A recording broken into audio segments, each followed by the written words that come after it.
So what I'll try to do is to give you maybe an outlook on the big picture, and then maybe look at few things that are behind the scene, like you see this dirty old man. And first, we have more and more data and more sources of data, but looking at whatever we have, going from the traditional textbook 150 years ago to everything that we have right now, including the internet, the question is, do we really have more data? Do we know more? Not if we have more data, because we have more data. And what kind of plugs into it is not that, you have to realize the limitation of why we don't. So the previous speakers kind of dealt with a few of the issues here. Physicians do not like to prescribe drugs in pregnancy because we've been exposed to a few catastrophes in the past. And this experience has a major impact on the way we think about things. Furthermore, with the average physician seeing 80 patients a day, some of them do not want to hear things, so they squash it. So they don't even want to listen to what the patient has to say.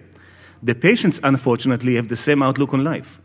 I do not want to hurt my baby. So as opposed to approach before pregnancy when they sometimes seek drugs, in pregnancy they would not mention it, so they will not get drugs, even if those drugs can really help them.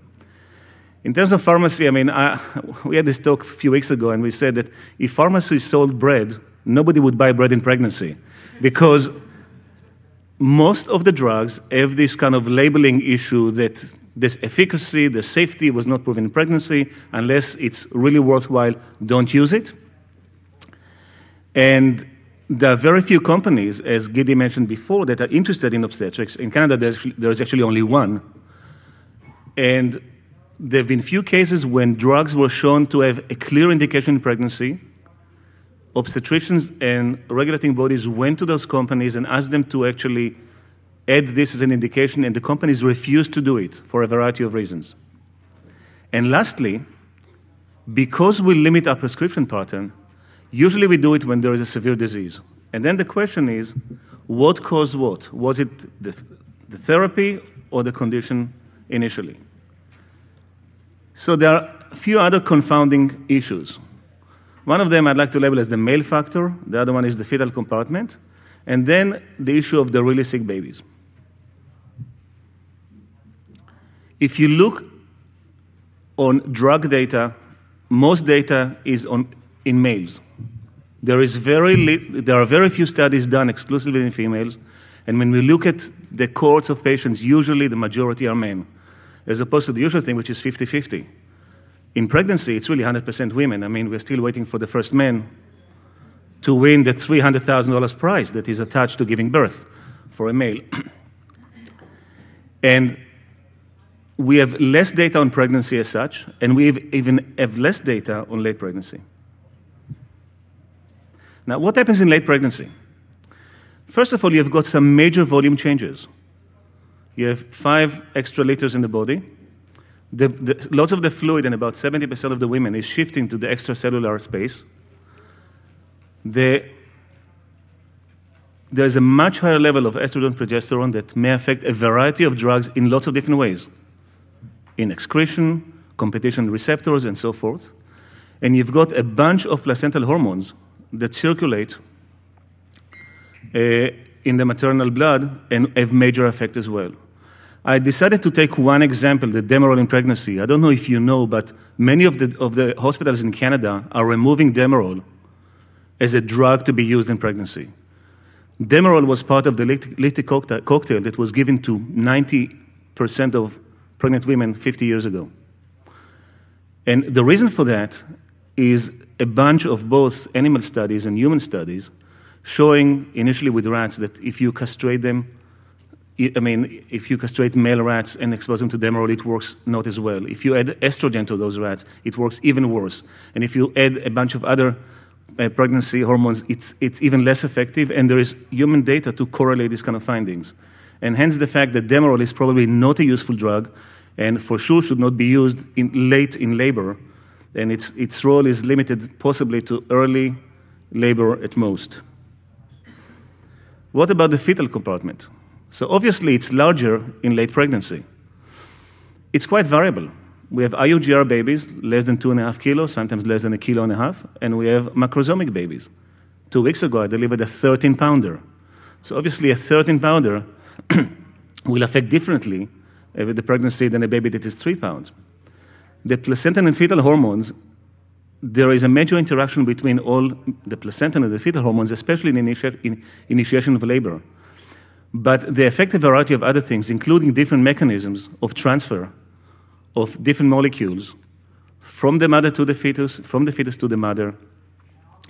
And these are not very well studied altogether, and they are less studied late in pregnancy. The next issue, that not all babies are alike. And I took an example of a baby that needs major resuscitation. And by definition, 10% of babies are intrauterine growth restricted. It used to be retarded, but retarded has got a major connotation, so it's now restricted. They often have acidosis. About 80% of them have acidosis. If you have acidosis, I mean, the effect of the PK is such that most of the drugs that you do not want to get to the baby, that you just want to get to the mom, would cross preferentially to the baby in that setting. And these babies are likely to be even more depressed than the basic condition. And that's a well-known fact to pediatrician, neonatologist, and anesthetist. Now, in the past, basically obstetric was, I would call it a submarine approach to life. You look for the problem and you destroy it. It was basically termination pregnancy. Now we can actually make diagnosis, and we are now moving to both preventive therapy and fetal therapy. And this is basically the slide that looks at the Barker theory. And if you speak to psychologists, they tell you that the first few years are the formative years. And I suggest to you that it's the first few weeks and the first few months that are the formative weeks and months. Why? Because whatever changes early in pregnancy, be it nutrition, be it hormones, be it drugs, it may alter the way the fetus adapts to this intrauterine environment.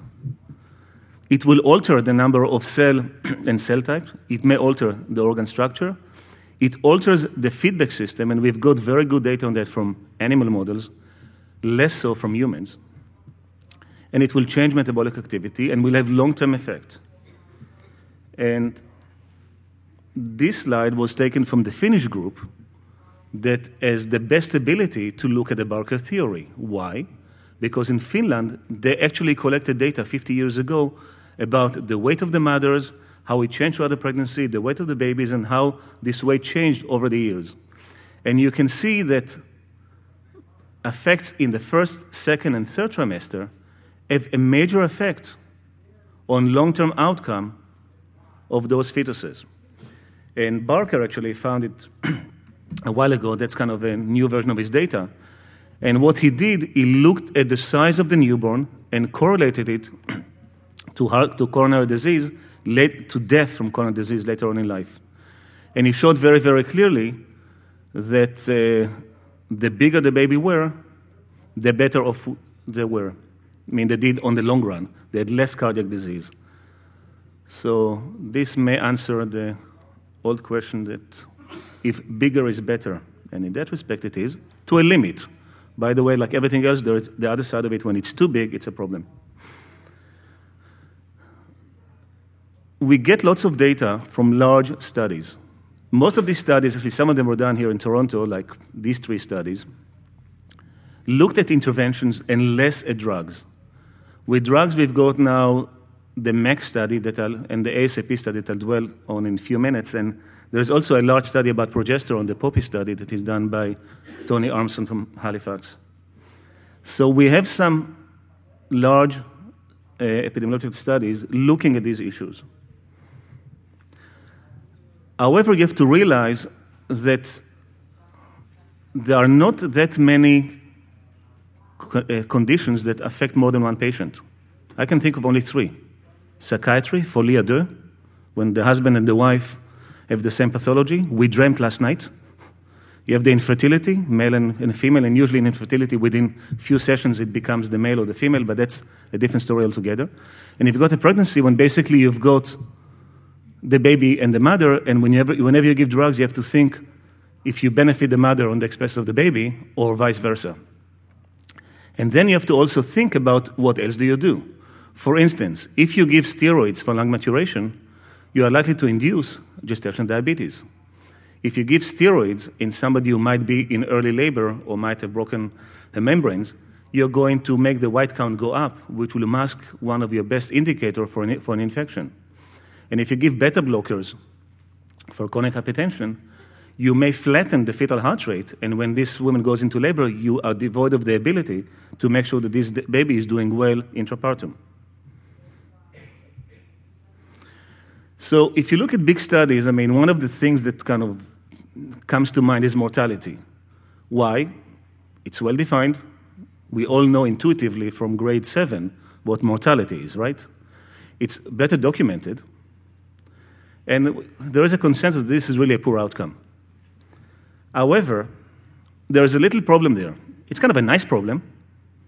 We have less and less mortality. The latest data from Canada is 6.1 per 1,000.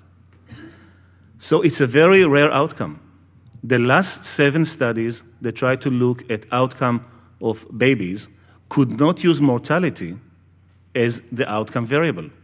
They had to use compound indices where mortality was only one of them. And actually in the last 3 studies, notably the last diabetes study, there was not a single mortality in the whole study with 1,000 patients. So mortality, even though it's a very attractive endpoint, it's quite useless, and the only thing to say about mortality is what Woody Allen said. Since I promised you an eclectic talk, I'm going to move now to ultrasound. And my mentor from Columbia in New York taught me many, many years ago that there are 3 major developments in perinatology. And they are number 1, ultrasound, number 2, ultrasound, number 3, ultrasound. And you can see that ultrasound actually evolved. This is 50 years ago, Donaldson, one of the first few ultrasounds. And I know that this was the origin of the first alien movies because you have to kind of, extrapolate to assume that this is a baby. And you can see here that nowadays with the 3D ultrasound, you can see that this fetus is pondering, did I take my medications or not? And ultrasound is what allowed us to move to fetal therapy. And we have a bunch of different things that we can do right now. One of the things that we do better, actually, our center is the largest in Canada and one of the largest in the world, is intrauterine transfusions. There's a variety of reasons for babies to be anemic in utero. It used to be mainly Rh disease. Nowadays, it's mainly parvo disease. And we can treat those babies in utero and prevent intrauterine fetal death. This seems to be quite exciting. We can actually give drugs directly to the fetus. Normally, we try to avoid to do it to the mom, but if you've got a large molecule and it's really indicated, we can actually treat the baby directly. We can provide chance for obstructions, be it in the urinary tract system, which are the most common one nowadays. We can actually separate twins with twin-to-twin transfusion in utero. We can actually do endoscopy, and 2 weeks ago, we managed to actually enlarge an aortic valve of a fetus in utero. So that's what invasive cardiology normally would do a few years later. There is some interesting data about open fetal surgery. You can actually operate on fetuses in utero and close open neural tube defects. The other interesting about open fetal surgery is the fact that there's no scarring, which really intrigues our plastic surgeon colleagues that would like to know where we are. And lastly, gene therapy. There have been about 11 attempts to actually insert genes to the fetus. Unfortunately, they were all either colossal or less colossal failures so far. But I'm sure it's coming. And that's how it's done. Basically, you insert a needle and you go either to the umbilical cord or you go to one of the hepatic veins. The problem with this procedure is that there is a mortality associated early in pregnancy to the tune of about 1 to 2%, and a risk of about 1 in 100 to end up with an immediate C-section because of fetal bleeding. Now I'd like to kind of spend maybe 1 minute on ethical issues in pregnancy and just kind of mention 3 different things. The first, few years ago, you think that you may be a conflict between the baby and the mother. I'm going to give you an example when the conflict involves 3 patients. It was a mother whose older baby had leukemia. She found that she was pregnant. She didn't even know she was pregnant for about 4 months because she was so involved with this very sick baby. And then she decided to have a codosynthesis to get stem cells for the baby that was with leukemia. And we had a major ethical issue. Should we expose the baby to a risk of death for the benefit of the other brother? And we actually had to speak to 3 different ethicists before they actually agreed to do it. To make a very long story short, we've done it. It was not a match, but 2 days later, they found a match in Texas, and the baby is doing okay. Maybe kind of a legal issue. I don't know if you know, but nowadays they transport fetus of cows in rabbits' uteri from one country to the other. If an ape would give birth to a human baby, it's going to be legally an ape and not a person. And this kind of throws some interesting wrenches in the way we think about things. I'm running out of time. This is a very common dilemma that we have. At 23 weeks, the chance of the baby to survive is about 5%. If you do a C-section, you improve it a bit, but you give this lady a classical C-section that will make all of future pregnancies complicated. And the question is, what should you do in this kind of a setting? I can tell you that the Dutch guidelines that came out a year ago said don't do anything like that whatsoever. The last issue about controversial issues, we just did a study that we called What Women Want. The presentation was very Mel Gibson enriched. And we basically asked women about their perception about GDM, and we followed the model that Motherisk used for other things. We were surprised to find that 42% of women stated that it's okay to do more than 1 million cesarean sections to save one baby,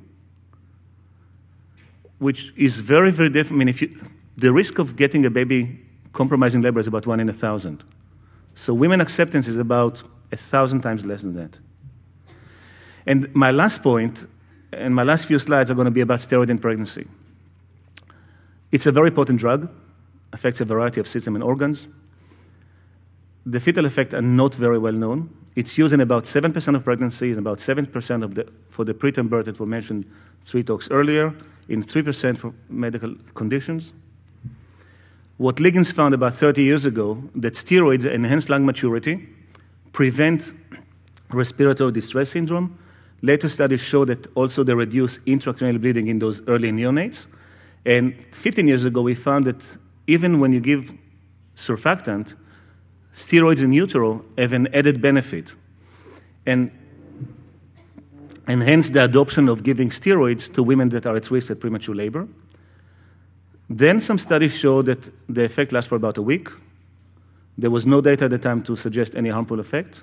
And therefore, in lots of centers, steroids were given then weekly. And then we found, and the issue is actually that if you try to find out what's going on, preterm labor accounts for 70% of all perinatal mortality and morbidity. And it's very difficult to distinguish between the effect of the therapy or the primary condition. Animal studies showed that you have all these effects on fetuses, and that's the most alarming one.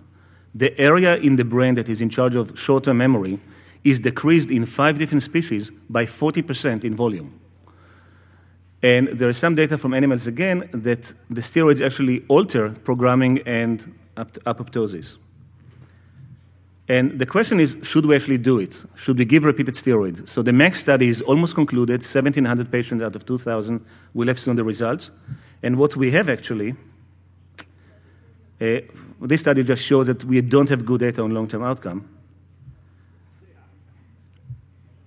And what we intend to do is we have right now, and we're doing it in collaboration with Motherisk, we have 200 women that had recurrent pregnancy losses in the past. They were treated 15 years ago with mega dose of steroids, and these women actually are healthy.